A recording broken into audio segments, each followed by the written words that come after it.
Welcome back to Starting Nine. Let's go. Episode 206 3/4. Points It at is 5. Sunday night, almost midnight on the East Coast, and we are reacting to Game 5 of the 2020 World Series between the Tampa Bay Rays and the Los Angeles Dodgers. Jared. Yeah. It was Tyler Glasnow Day. We don't have to start there. Final score 4-2. Dodgers take a 3-2 series lead. We got a day off tomorrow, Dallas. What are you going to do with your day off? Probably just do some dad shit. Yeah. Hang around with the Ninos. Yeah, apparently fire season is kicking up around here. That's right, where flames just come out of nowhere from Mother Nature. So I'm going to hunker down for that. Winds are supposed to be around the 60-mile-an-hour sustained level. So other than scampering for my life and the family's life, that's that. Yeah, nothing. Maybe some football. Other than that, nothing. Yeah, nothing too crazy other than that. This was a pitching matchup that was, I don't want to say it was highly touted, but it was highly touted. It was. It was.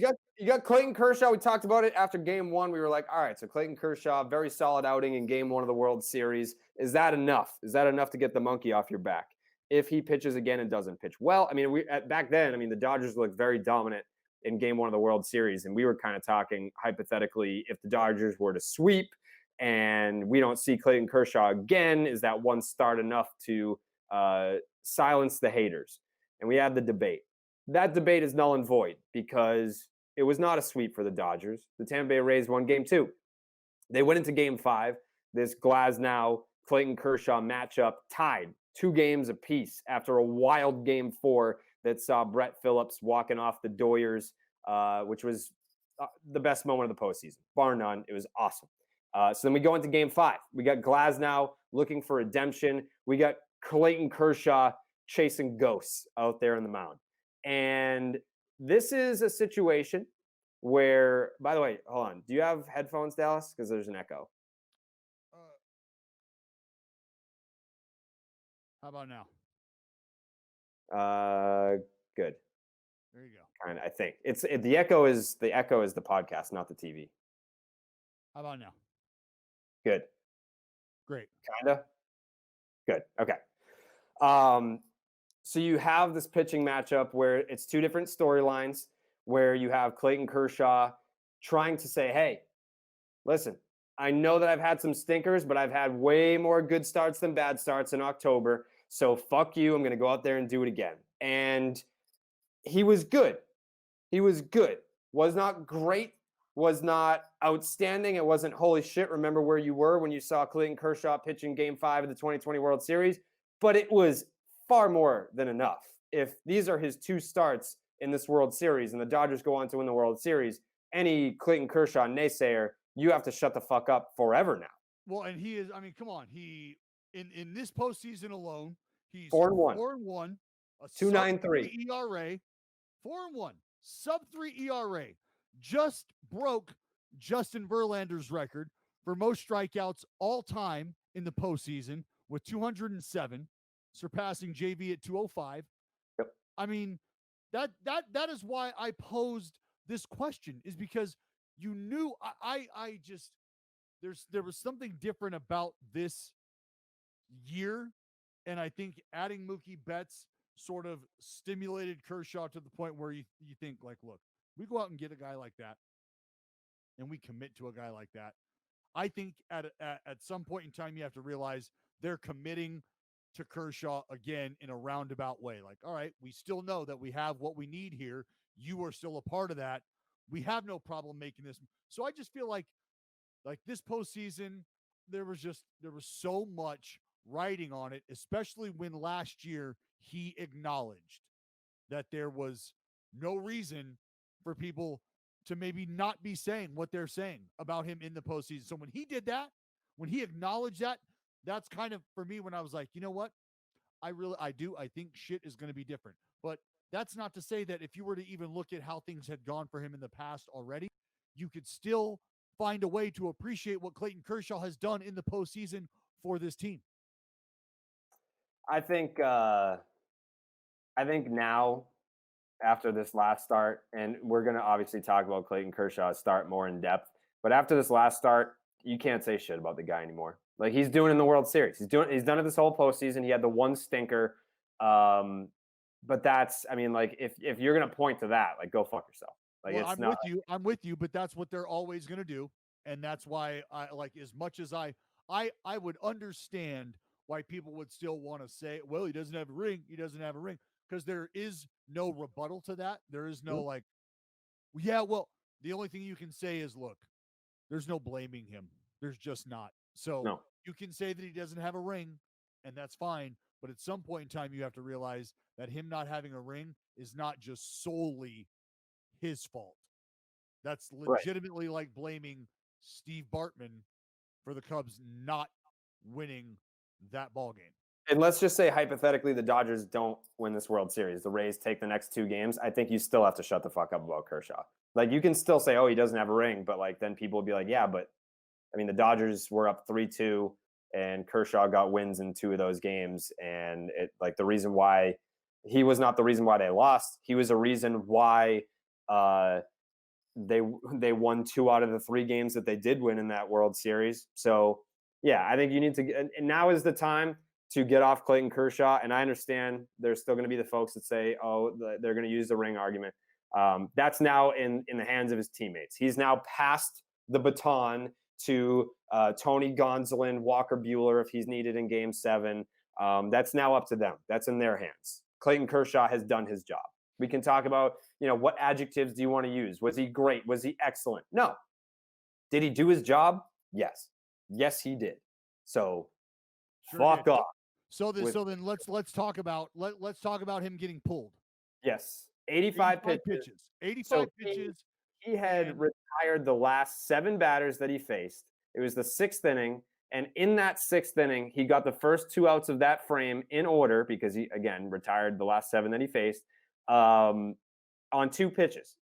The 2 outs that he got in the 6th inning, he got 2 outs on 2 pitches. And then Dave Roberts comes out and there's a discussion. It's not one of those situations where the manager comes out and the starter's waiting there with the ball in his hand, just flipping it up and down, waiting for the manager to take it out of his hand.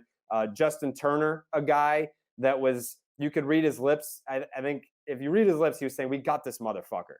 We got this motherfucker." The next guy, I forget who was up in that spot, but his own teammates were lobbying to keep Clayton Kershaw in the game to complete the 6th Margot. inning.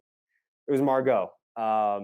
So he comes out 85 pitches, 5 2/3, the 2 earned runs. How many punchies did he have? 6. He walked 2, no homers. So it was a good start for Clayton Kershaw. And this now that he's 2-0 in this World Series, it's not about him anymore. He's done his job. Dustin May comes in, gets the out. Dustin May, also another guy that's looking for some redemption. We're using that word a lot in this game. Dustin May got his redemption. He got his redemption because he gets out of the 6th inning and then he gets a total of 5 out total. And it's a good job by Dave Roberts. If you're gonna crucify him for pulling Kershaw there, really the only ground you're gonna have to stand on is if it blows up, right? And that's the idea of hindsight is you're going to crush him if it blows up. So what is the flip side of that coin? You have to praise him. You have to give him credit. There is no just not acknowledging that he wasn't going to extend Kershaw. You have to choose one or the other. And if you've been somebody that has crushed him for the moves prior, then follow me here. Give him credit for finding that safe, soft landing spot for Dustin May in that moment. 2 outs, 2-run lead. Just need you to get 1 out, big boy. Just go out there, get 1 out, step on the gas, let those curly red locks flow, do a fucking pirouette after punching this sumbitch out, and let's high five in there. And maybe we'll get you another inning as well if things go well. What do you say to that? And that's what Dave Roberts did. And Dustin May answered the call. And I said, Dustin May is going to be the guy you've got to get the confidence back. If it's between Dustin May, Blake Trinan, and Kenley Jansen on who you need to have the confidence back in there, depending on how you're going to deploy Dustin May, it's going to be Trinan or May because Kenley is going to be what Kenley's going to be. Confidence, not whatever. But those other two, those are guys that need to feel like they are in a dominant position when they come into the ballgame. They need to have a good taste in their mouth. And that's what happened tonight for both those dudes. Yeah. Yeah. And I knew, ninth inning rolls around, safe situation, gun to your head after what happened in game 4. You knew Kenley Jansen was not getting the ball in that spot. I think we were both on the same page. Hey, you got to go with Blake Trinan from here on out. Like there's no time left for Jansen to figure it out. And it's not a matter of like, hey, moving forward, like next year, like we're going with Blake Trinan as the closer. It's like, we'll figure it out next year. We'll see what we got after an off season.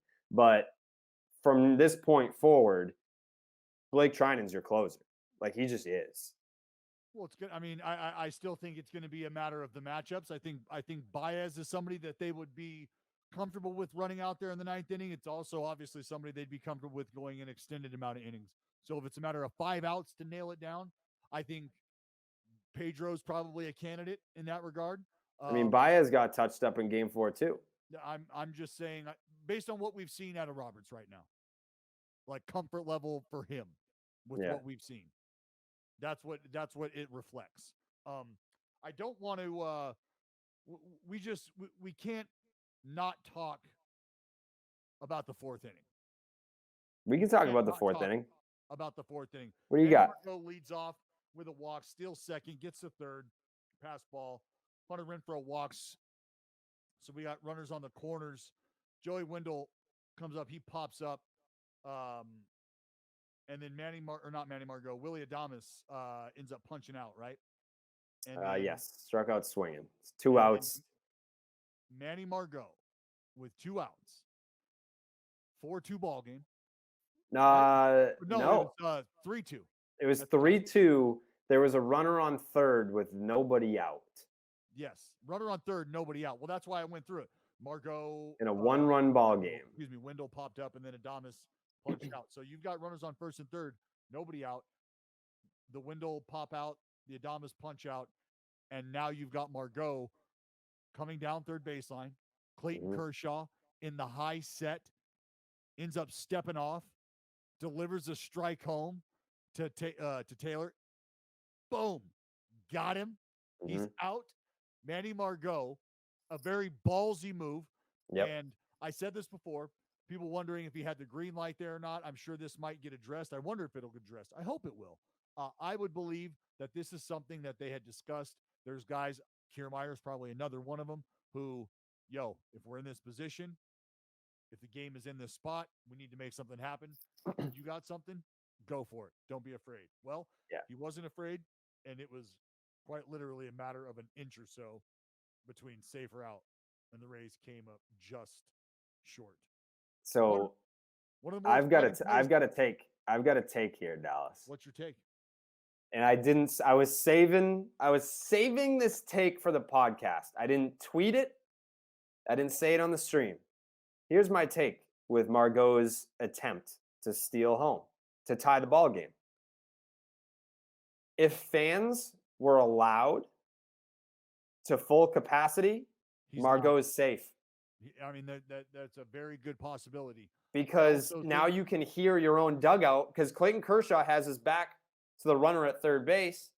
You can hear your teammates in your own dugout being like, he's going. You can't if it's a World Series game and the crowd's going bonkers. Again, this is a Tampa Bay Rays home game. Well, right. You're not going to be able to hear your fucking teammates saying, he's going. Well, you're hearing the fucking cowbells. You might be able to. I don't, with the cowbells? I mean. The cowbells are fucking loud and obnoxious. That's probably, like, if we were talking about, if this happened pick 2 random fucking teams, the Dodgers versus whoever, and this happened, we would be having the conversation of like, all right, yeah, like maybe the crowd would have been loud, but like if they were in Tampa with those fucking cowbells, he can't hear that. Yeah, I mean it's just something that is something that could factor in, absolutely. No doubt. Not that's just a definitive though.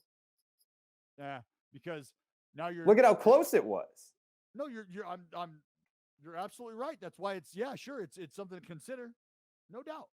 Yeah, I think that I haven't seen anyone else say that, but I would love to hear some sort of discussion outside of these walls about how other people feel about that, because, or maybe Clayton Kershaw speaks on it, like, because it's all null and void if he's tipped off by Austin Barnes. Mhm. Like, if it's not his teammates that he can hear where he's like, wait, what? He's going? And then he throws home. It could have just been Barnes being like, give me the ball, give me the ball, give me the ball. And who's Then it doesn't matter how loud the fans are.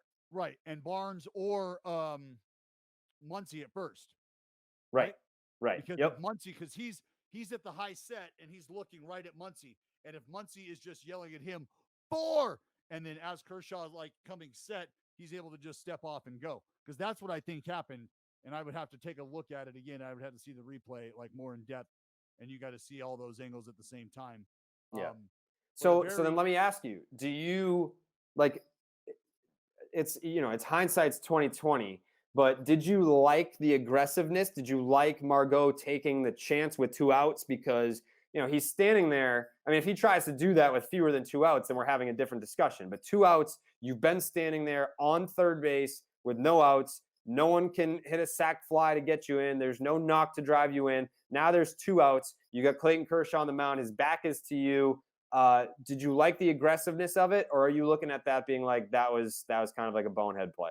I like the aggressiveness of it, and I also, because it's a who's coming up next? Kiermaier, Um, I believe, is Kiermaier coming up next. Oh, here, yeah. So yeah, after Adamas, yeah, and Kiermaier ended up leading off the next inning with a punch out, and Zanino followed with a punch out. yeah, So, and if you're standing there at third base and you've been stranded there because the next guys haven't been able to get you across either, you might be looking at that moment like, hey, we just had 2 opportunities to drive me in, and that didn't happen.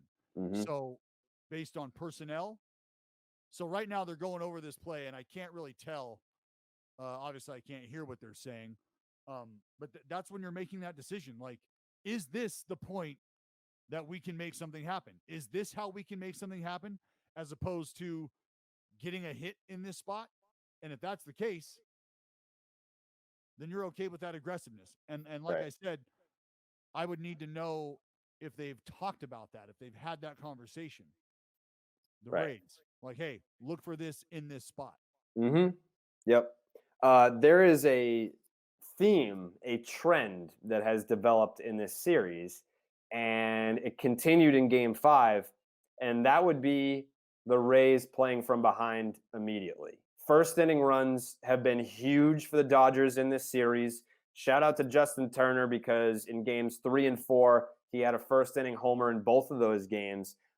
Tonight in Game 5, not a homer, but Corey Seager stays red hot. He knocks in a run to make it 1-0 in the first. Cody Bellinger knocks in a run to make it 2-0.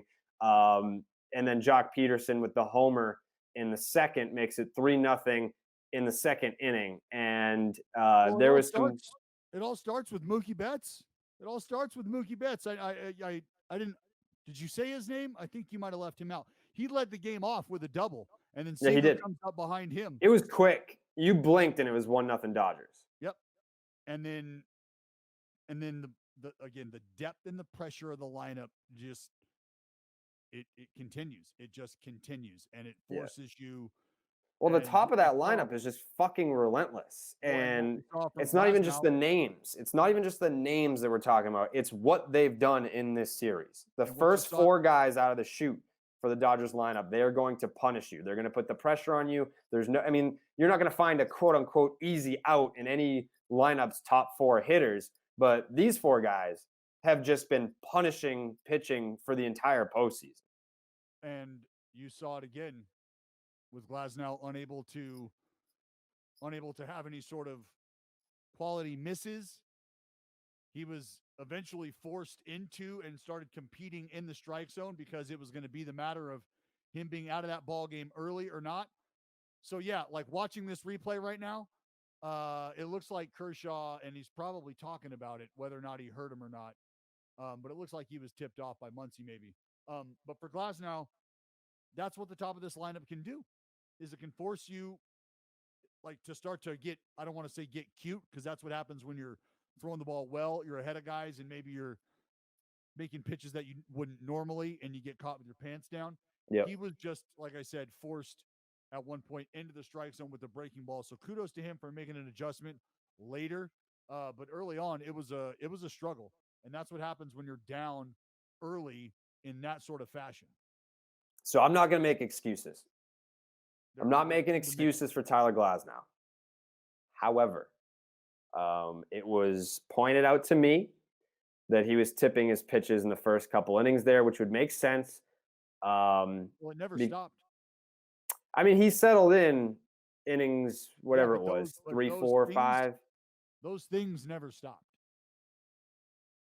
So and that's why I said, like, if you go back and look, like, I mean, the numbers will tell you he he had the breaking ball in the zone more for strikes. He was throwing that pitch for strikes more, and then he was able to get his outs. Right. So that's why I made the comment about, even if they know what's coming, Mhm. if he can throw it around the plate, it's not easy to hit, Right. and that's the Um, difference. so in the bottom of the third, but that's when the Rays fought back. You had the Yandy Diaz triple to drive in a run. A Rosa Reyna drives in another. I mean, the guy's been fucking unbelievable. He drives in Yandy from third. So now it's a 3-2 ball game. And then when Glasnow appears as though he's got something figured out, then you have Max Muncy just fucking hammering a home run with the bat drop and the whole deal. And that was it. That was the end of the run scoring in this one. And you had the 4-2 ball game in the top of the fifth, and that's where it stayed. But that Glasnow outing, it feels like that is this version of him, the 2-pitch version of him, where it's just fastball, curveball, and the occasional changeup that, it's not. I mean, he threw a changeup that got hammered. I forget who hit it. Got hammered down the right field line. It was a 94-mile-an-hour changeup. Mm-hmm. So even when he's going to the changeup, you're talking about a pitch there's not enough velocity taken off of that pitch to really be effective to complement his fastball. So I think what we've come to expect from Glasnow is your prototypical 5-6 innings. He's going to strike his guys out, but he's going to give up 4 runs. Like that's what he has done this postseason. That's what he did during the regular season. His ERA is around 4. That's something that they're going to have to work on in the offseason with him, because apparently on the broadcast they were talking about how the Rays were trying to work on his mechanics with him, and they were using like this 3D imaging to like break it down, and then putting, like, I feel like, and I'll ask you because you would know better than me, as a pitcher, is that information that you're trying to fill your head with in between World Series starts? Like, you've already made one World Series start, and now we're trying to fix my mechanics before my next World Series start. Is that something where it's like, all right, like, let's run them back out there and see what happens, versus let's try and tinker with a bunch of shit when the World Series is tied 2-2, and now that's gonna be in my head when I'm trying to get outs in a tied World Series ball game. So that's called, this is one of the things that scouts look for very early on. And this is what one of the things you want to hear from coaches when you're talking about kids at any level, especially in the minor league level, knocking on the door at the big leagues. Because once you get to the minor leagues, you've already learned that you have to be your own best pitching coach. You have to be able to notice when those little hiccups are occurring. And you have to be able to make those adjustments on the fly, because guess who's not out there with you? The pitching coach. Guess what's not out there with you? A laptop and the 3D imagery. So if you have the opportunity in between your starts to get in the lab and make those adjustments, the word is capacity. You have to have the capacity to be able to take this information in and get in the lab and tinker and make these slight adjustments to get you from here to here. Or maybe it's a matter of a release point from here to here. And you have to be able to notice where the breakdown in the chain is. And you have to be able to address that. If you can't, that is one of the things that can impede your progress, right? That is one of the things that can retard your growth. You fail to be able to process information and then apply a resolution or apply any sort of fix and gather something out of that and make an adjustment. You have to. But that's what pitching is all about, is going out there most times without your best stuff and knowing how to compete with what you do have. Capacity teaches you that. And so he absolutely needs to be able to be told, hey, this is what we've got going on. This is what we've got to work on. This is what needs to be fixed right now. All right. We got a couple days to clean this up. Let's get to work. So It yeah, didn't end up being a factor, but Kevin Cash goes Glasnow 5, and then Loop gets 2 outs in the 6th, and then he goes to the closer Castillo to get the last out of the 6th, and then he pitches the 7th clean. No hits, no walks, nothing. Did you like Kevin Cash going to Castillo, his closer, in that spot while you're trailing by 2? I mean, for him, that's the leverage part of the ball game in his mind. That's what he's telling you is right now, because Castillo came in and got Barnes to finish it up. Yeah, because what happened? Loop left on left ended up walking Jock, right? Yes. So he walks Jock, and yeah, there's no reason to get him out of there, because if he's going to get this guy, he's going to get the next guys, no problem. Right. So yeah, So that's how Cash is operated, because then what happens? He's got the lefty Sheriff who comes in and goes 3 up, 3 down, and he faces 2 out of 3 lefties. Great spot. And this is what I've been talking about. Kevin Cash can look at that lineup and see, just because the Dodgers are going left, right, or right, left, doesn't mean that you can't find a cushy little opening. And that's what he did. Plug in the lefty, get him 2 out of the 3 lefties, done deal, turn it over to the righty, and he finishes it off, Thompson. So, yeah, as far as Cash, managing from behind, pressing those buttons, he did exactly what he needed to do. So what I found interesting is, and I didn't notice this until after I looked at the box score after the game. Dustin May gave up 1 hit. Blake Trinan gave up the leadoff knock to Manny Margot in the 9th inning. Those were the only 2 hits that either bullpen allowed after Glasnow and Kershaw were out of the game. The Rays deployed 4 relievers, did not allow a hit. There was 2 walks, no hits, and then you have the Dodgers relievers come out and just the 2 hits. So solid job by both bullpens tonight, and it was a low-scoring game. It was a good game. It was a good game. It was a good game, a soundly played game, and I enjoyed. I enjoyed the moves. I enjoyed watching these guys go to work. It was fun. It was a fun game. All right, so we can open it up to the chat for questions before we get out of here.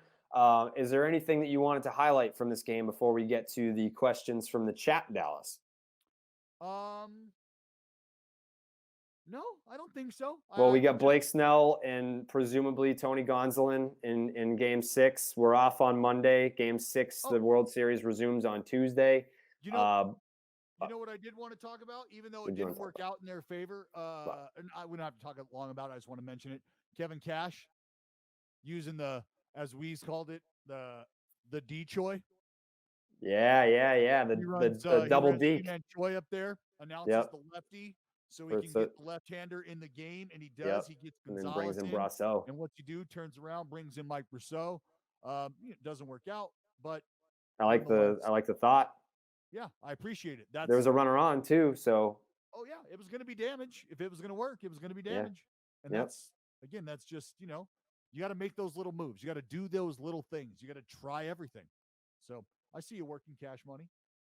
Broman Marciano. One simple question. Do we see a Game 7? No. I say yes. And Weez says yes as well. I think we do see a Game 7. I think we do. I think this series has been great. Not a ton of fuckery going on. It's just good, clean baseball, which I'm a big fan of. I do think we see a Game 7. And I think Dallas is rooting for his Dodgers in 6 pick. That's why he's saying there's not going to be a Game 7. He wants his pick to stick. And I've got Dodgers in 7. So I'm trying to see my pick stick as well. But I just got a gut feeling. I feel like it would be anticlimactic. If you can't get Clayton Kershaw pitching in the clinching game, I don't want to see it. So give me Kirsch in Game 7 in some sort of relief role. I mean, Walker Bueller is going to be able to make an impact on this series moving forward as well if there's a Game 7. So he'll probably get So the either, ball in Game so when you 7. say that though, I think what happens, you open it up for an anticlimactic ball game until Kershaw comes into the game. Because if Kershaw comes into the game, I don't see him coming into the game even being allowed to give up a base runner, and then like Oh he's no, not listen, coming into the I don't game even care if we see Kershaw again. I don't even with a care. I'm tying just run on deck. saying. That's not happening.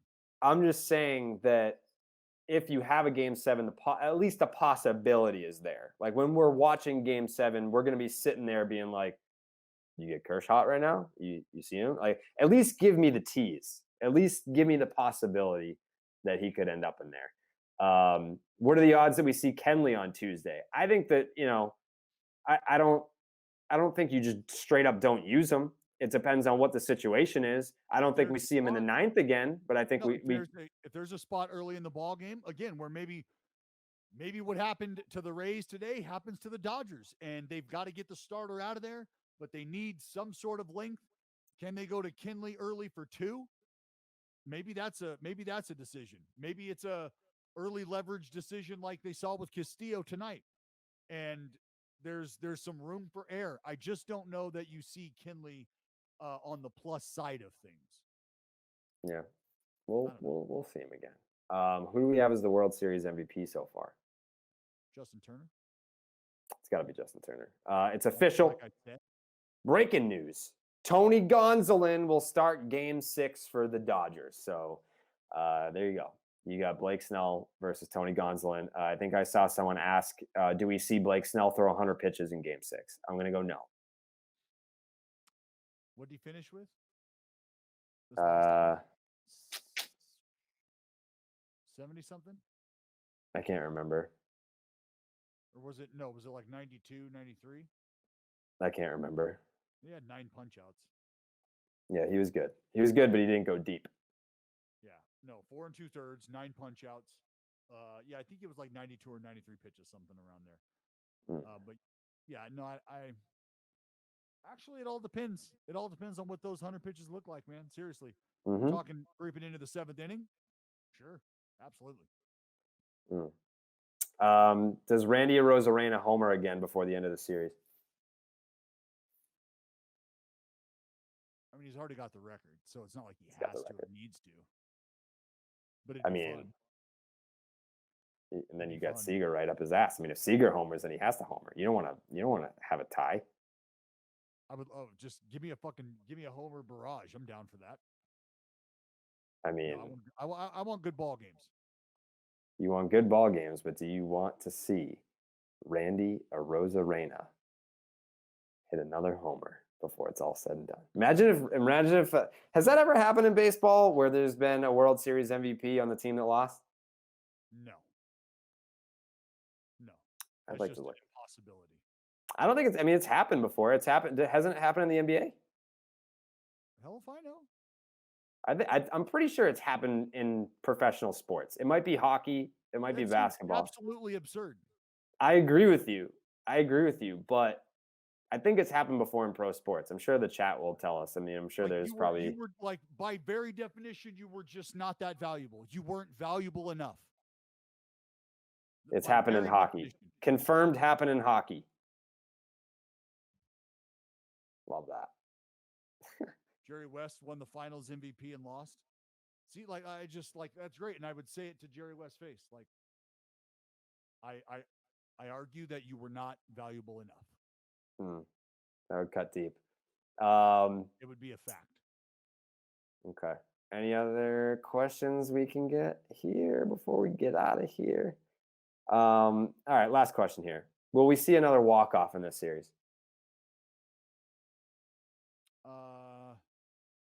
No, because it's a home game for the Dodgers. You don't think No. that they're going to need it? No. I mean, these games have been tight aside for game 1. Yeah. I don't like your attitude, Dallas. You're being negative Nancy right now. I'm just hey. Trying to I'm rob being us real. of some fun. What'd you ask me? You asked me if the game was going to ever have a lead change. No. Did that happen? Well, I also asked you No. if the Rays were going to win another game, and then they did. So maybe you should switch your pick to there is going to be another walk-off. I was Go against wrong. go against your gut. Go against your gut, Dallas. Do you have the balls to do it? Do you have the balls to go against your gut right now? Do you have the balls to predict a walk-off for the Doyers in games? A walk-off to win the World Series? We haven't seen that since what, 2001? Is that the last time we saw a walk-off to clinch a World Series? That'd be great. I mean, it'd be even better. Well, I don't want to say. I mean, could you imagine the Dodgers doing it again? Doing what again? I Oh, mean, huh? like Because a they little have 1988 action? yeah, uh-huh. That wasn't to win it, though. I think that was like early in the series. Yeah, no, but I mean, a walk off. Yeah, that'd be cool. Nice little nod. I mean, they did hit a walk-off homer in that 18-inning marathon game in 2018.